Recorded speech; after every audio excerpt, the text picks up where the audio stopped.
Beidzot, sveiki visiem! Beidzot, man sāk rasties atbildes uz vienu ļoti senu jautājumu par ar veselību cieši saistītu lietu – asins analīzes. Ja? Kam tad īsti, ja mēs paņemam, vai tas ir Emīls Gulbis, vai tā ir centrālā laboratorija, nu visa šitā lēruma, ko izvēlēties? Ja? Un kāpēc beidzot? Tāpēc, kad ir tapis projekts vai pētījums ar nosaukumu 5A asins ainas analīze ar Agnesi.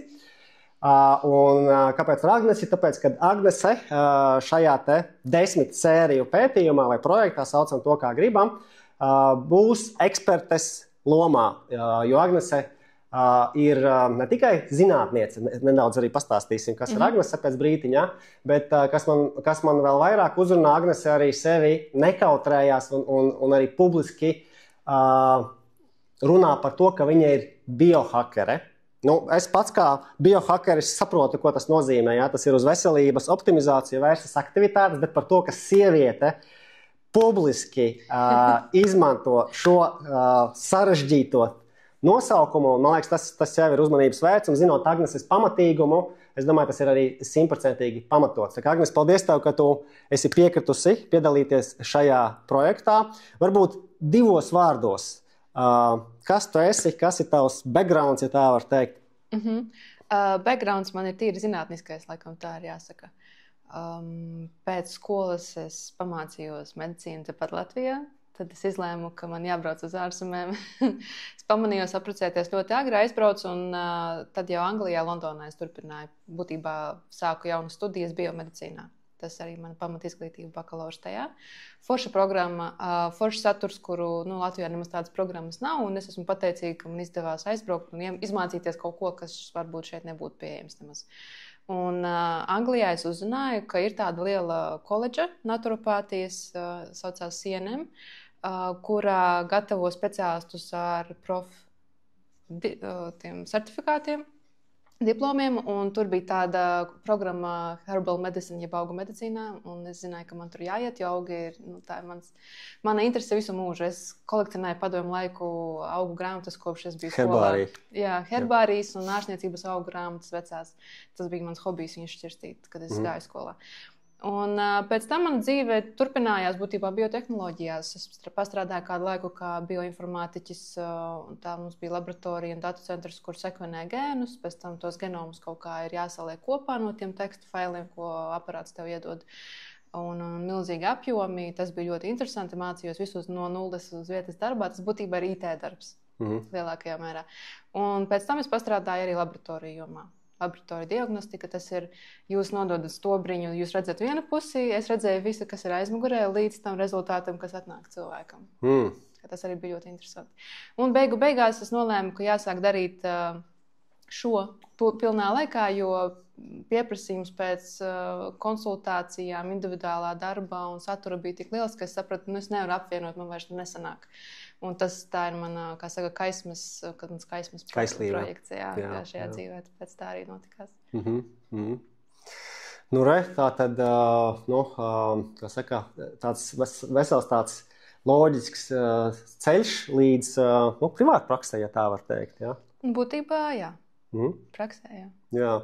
Un, kas man ir pārsteidzi negaidīti šajā te projektā, kad mēs ar Agnesi vienojāmies par sadarbību šajās te 10 sērijās, kad es sāku domāt eksperts man ir, tā neremdinā ziņkāre, urdošā ziņkāre man ir, tad tagad, kā saka, jāatloca piedruknes un būs jāķerās klāt čatam GPT vai jebkuram citam mākslīgam intelektam, un tad jāsāk meklēt katram šitam te, kas tur apakšā ir.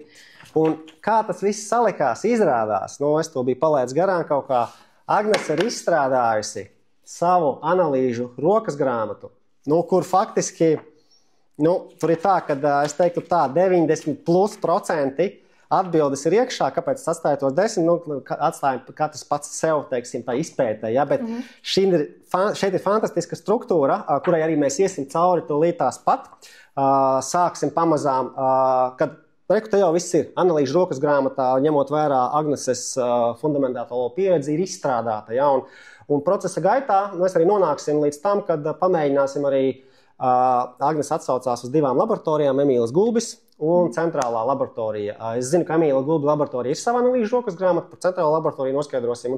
Un projekta ietvaros arī mēģināsim salīdzināt, teiksim, šo informāciju, bet pieturēsimies metodoloģiski pie šīs sistēmas, kas ir Agnes izstrādātajā analīžu rokas grāmatā. Līdz ar to tas mērķis ir šajās 10 sērijās iedot šo te atbildi. Es meklēšu atbildi pats sev, bet es pieņemu, ka šī atbildi ir svarīga katram, jo cilvēks sevi pat nepētot, dzīvojot, interesējoties par savu veselību, viņš taisa asins analīzes. Un kā minimums tas ir reizi gadā. Ja? Līdz ar to, tad, ko taisīt šajā asins panelī un kāda ir šī te nozīme katram no šiem rādītājiem saistībā ar mums ir 11 ķermeņa sistēmas, pēc dažādām klasifikācijām, varbūt 12, varbūt 13, bet es pieturos pie 11. Ar šīm 11 ķermeņa sistēmām, kāda ir šī te miedarbība. Ja? Un, lai rastos priekšstats, teiksim, par ko es šeit runāju, teiksim, pirmajās 2 sērijās mēs parunāsim, šodien ir pirmā sērija par projektu kā tādu, un tūlītās parunāsim par analīžu nepieciešamības taisīt biežumu.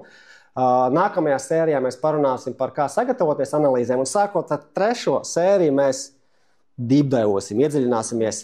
3. sērijā rādītājos, jā, paldies, Agnes, būs pilna asinsaina. Es vēl vakardien gatavojos, gāju caur Agnes rokas grāmatas, ieraudzīju tur 21 rādītājs pilnajā asinsainā, bet tas viss ir manā asinsainā, un katrā no jūsu asinsainām, ja jūs to taisat. 4. sērijā mēs parunāsim par dzelzi un saistītajām lietām, 5. sērijā par aknu un nieru paneli, 6. sērijā par olbaltumvielu metabolismu, B vitamīnu un ir tāds baigs sarežģītais nosaukums metilācija, to mēs noskaidrosim ar Agnes kopā, nezinu, kas tas ir vēl pagaidām. 7. sērija vairogdziedzeris, 8. sērijas atsevišķa svarīga fundamentāla liela tēma D vitamīns, ja, kas ir tur šķēpi tiek lausti, 2 frontes. Jā. Par to mēs parunāsim 8. sērijā. Noslēgsim 9. sērijā par vielmaiņu, un 10. sērijā būs smuks tāds kopsavilkums, ja, un ar to klasisko jautājumu, kad kaut kas noslēdzās, kādas durvis aizvarās, ko tad tālāk? Kā tālāk? Es domāju, to brīdi mums jau būs diezgan liela skaidrība, ko darīt tālāk. Lūk, tas tāds īsais ievadiņš. Es ceru, ka intriga ir radīta. Ja, ja šis jautājums ir aktuāls, tad ir vērts piesakot nākamajām 9 sērijām un šai pussērijai, kas te vēl ir palikusi. Līdz ar to tad šajā sērijā nopaļojot, varbūt ir svarīgi saprast to, varbūt sākotnējo galveno jautājumu, ja, tad cik bieži tu to asinsainu taisīt, ja, un kam tajā, ņemot vērā šo te lielo ēdienu karti, ja, kam tad būtu jābūt iekšā šajā asinsainas panelī, varbūt Agnes šo jautājumu varam sākt.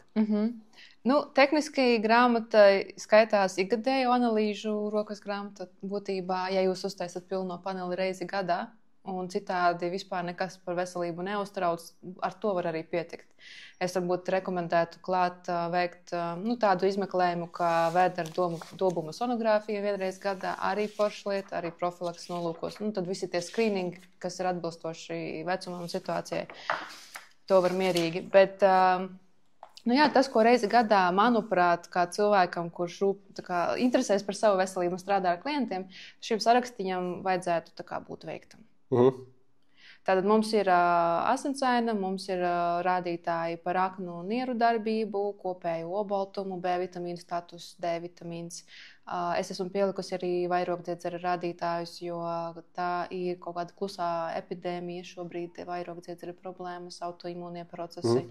Un tur arī ir tā, ka ar visiem rādītājiem ir tā, ka ir laboratorijas references intervāls un ir optimālās vērtības, kuras, ja jūs līdzīgus materiālus kaut kur lasāt un skatāties, tad lielākā daļa optimālo intervences optimālo referenču, viņas nāk no funkcionālās medicīnas, kas būtu vairāk Amerikā esoša kustība. Tas nāk no krievalodīgās arī integratīvās medicīnas, jo tur tieši pirmie biohakeri lielie, par kuriem es uzzināju, bija ārsti. Un ir ārsti praktizējoši. Un tur vēl daži tādi ķīmiķi, bioķīmiķi, cilvēki ar ļoti specifisku backgroundu. Un tad daļa no referencēm un vēsmām nāk arī no tās puses. Un tur jau diezgan sen notiek arī integratīvās veselības lietas un optimizācija. Jā. Un vēl es arī pieminēšu, ka Agnese šajā savā rokas grāmatā min, kad reizi gadā mēs taisām šīs analīzes, bet šis panelis informatīvi, jo visa rokas grāmata ir informatīva. Tas nav nekādā gadījumā nekāds medicīnisks ieteikums. Ārsts, personīgais ārsts, ģimenes ārsts veiks šīs nepieciešamās uzraudzības funkcijas. Šis ir izziņas materiāls. Bet ir labi iet pie ārsta uz asinsainu, sagatavotam un informētam. Tas ir tas galvenais mērķis, par ko mēs šeit runājam. Un šis analīžu saraksts, šis teiksim, tāds nominālais, optimālais panelis reizi gadā, man patīk Agnesei tāds termins, nosacīti veselam cilvēkam. Pieņemot, ka cilvēks ir nosacīti vesels, un katram no mums, es noklausījos tavu interviju ar Līgu Stafecku, un tur bija tāds labs salīdzinājums, kad ziemas sezonu mēs noslēdzam un ieejam pavasarī katrs ar saviem deficītiem. Un līdz ar to tā tas ir. Katram no mums ir savi deficīti, mēs katrs esam unikāls. Un līdz ar to tas nosacīti veselais, viņam vienmēr var pielikt klāt to, kas katram ir aktuāls, teiksim, tur aknas, nieres un vairogdziedzers, D vitamīns, vielmaiņa, mēs katrs varam vienmēr paplašināt, teiksim, šo rādījumu. Tā kā, bet šis ir absolūtais tāds, ne absolūtais, bet tāds nominālais minimums, ka mēs iesim cauri, un akcentēsim, teiksim, kas ir svarīgi, kam pievērst uzmanību. Būs arī praktiska asinsaina, būs dažādi varianti. Es piedāvāju savējo, ko man Agnese izteica piedāvājumu, un būs arī varbūt vēl kāds. Un tad mēs apstīsimies, kā mēs varam nointerpretēt šos rādītājus. Kā projekts 5A, asinsainas analīze ar Agnesi, ir sācies. Otrajā sērijā mēs jau paskatīsimies arī uz vienu tādu tehniski svarīgu punktu, lai analīzes būtu pēc iespējas precīzākas un korektākas, kā tad sagatavoties analīzēm, lai šie rezultāti būtu pieņemami, ticami. Un tad uz tikšanos otrajā sērijā. Paldies visiem!